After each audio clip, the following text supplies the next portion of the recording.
Mais il y a quelque chose de fou que je vois sur la toile et j'espère vraiment que ce n'est pas vrai. C'est très grave les amis, très grave. Après l'élimination du Sénégal, Krépin Diatta, dans une interview, estime que la Côte d'Ivoire aurait payé l'arbitre pour jouer à leur défaveur. Oui, et vous le savez très bien, ce n'est pas Krépin Diatta seulement qui a tenu de tels discours. Krépin Diatta et beaucoup d'autres personnes, parce que même Sadio Mané, il ne l'a pas dit ouvertement, mais ils estiment qu'en réalité, la Côte d'Ivoire aurait joué un coup pour que l'arbitre joue contre eux. On va parler sérieusement de cette affaire et il y a quelque chose de très sérieux qui va ressortir dans cette vidéo qu'on ne vous a jamais dit. Vous allez voir à la fin de cette vidéo. Écoutez les amis, depuis un bon temps, j'observe franchement beaucoup de mouvements depuis l'élimination du Sénégal. Ça dit beaucoup de choses.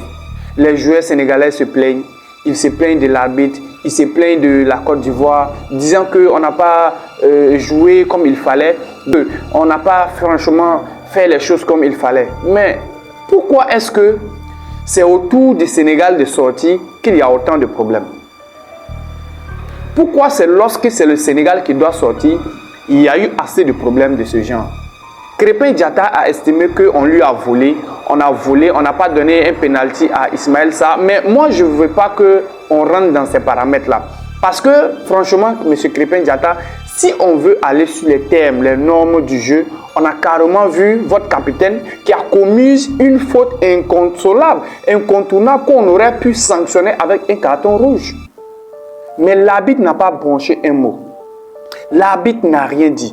Il a simplement fait la chose qui était adéquate pour lui, de donner un carton jaune. Afin que vous ne puissiez pas être privé de votre capitaine et de continuer la compétition en bonne et due forme. Mais il n'a pas donné le carton rouge. Après cela, tu estimes qu'ils ont mal joué Ismaël Sarr dans la surface. Il faut bien regarder l'image. Il n'y a absolument rien. Et même si tu te plaignais que c'est vrai, l'arbitre n'a pas bien fait le match, n'a pas bien sifflé le match. Mais je t'apprends qu'il n'était pas la seule personne.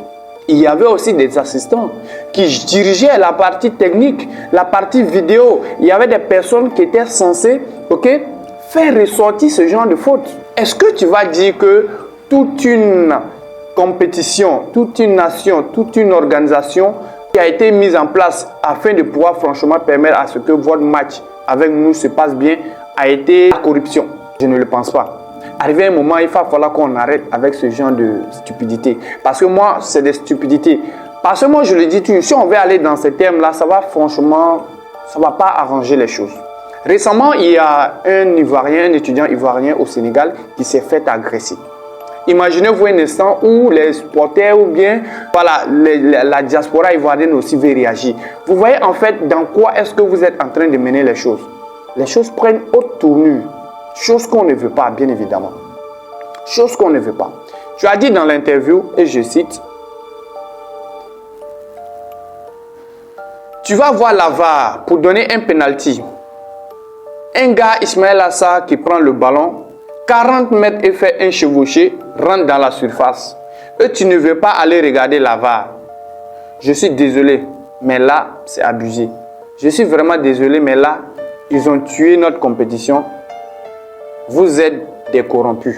Non, Krépin Diatta, je dirais même, c'est toi, tu ne comprends pas réellement ce qui s'est passé. Parce que tu as parlé sous l'effet des émotions, alors qu'en réalité, il fallait analyser les choses. Et laissons tout ça d'ailleurs. Lorsqu'on prend le Sénégal n'est pas une grande nation de football. Oui, le Sénégal n'est pas une grande nation de football. Vous vous plaignez comme si c'était je ne sais pas, une équipe renommée. Ce n'est pas parce que vous avez été champion de l'année passée que vous pensez que non, vous êtes devenus des nouveaux rois du monde. Non. Vous n'avez pas, cette prestige-là pour vous plaindre jusqu'à ce point-là. Vous n'avez pas cette prestige-là. Oui, vous n'avez pas ce prestige-là pour vouloir critiquer à un point extrême des choses qui ne sont même pas fondées.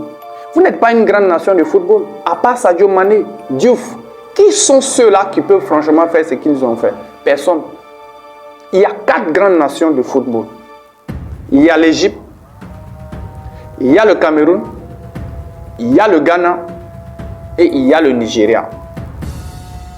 Après ça, c'est la Côte d'Ivoire. Ce sont les 5 grandes nations du foot. Vous n'êtes pas une grande nation de football. Oui. Ça veut dire qu'on aurait pu quand même se tromper sur tout, mais sur le fait que vous êtes, si vous étiez une grande nation, on aurait quand même pu, considérer tout ça. Mais l'Égypte a été éliminée. Est-ce qu'il y a eu bruit? L'Algérie est partie. Est-ce qu'il y a eu bruit? Non. Le Maroc est éliminé. Est-ce qu'il y a eu bruit? Non. Mais pourquoi vous acharnez tant sur cette histoire d'arbitrage, sur cette histoire de trucage? Je ne comprends pas finalement. À un moment donné, je pense qu'on doit arrêter la victimisation. Le fait que vous plaignez toujours parce qu'on ne vous a pas bien accueilli, on n'a pas bien arbitré votre match. Bon, je ne comprends pas en fait. Comme si vous étiez, je ne sais pas. Non, mais c'est compliqué. Donc les gars, arrêtez ça. En tout cas, moi, franchement, cette situation me dégoûte. Et on voit aujourd'hui la situation que nos frères sont en train de vivre au Sénégal. On a vu ici ce qui s'est passé. J'en avais fait une vidéo où je vous ai parlé. Et je ne veux pas que, à cause du football, ces deux nations-là, qu'il y ait un problème. Parce que nous sommes des frères, nous sommes des sœurs, nous sommes des voisins, nous sommes des amis, nous sommes des gens qui sont appelés à vivre ensemble. Et il ne faudrait pas que ce genre de choses qui sont censées nous regrouper nous divisent. Pardonnez. Ayons en fait l'esprit franche de pouvoir franchement comprendre que ce n'est pas partout qu'on doit montrer la force. Faisons-le pour l'Afrique. Sur ce, je vous dis bye pour une nouvelle prochaine vidéo. Abonnez-vous surtout. Peace out.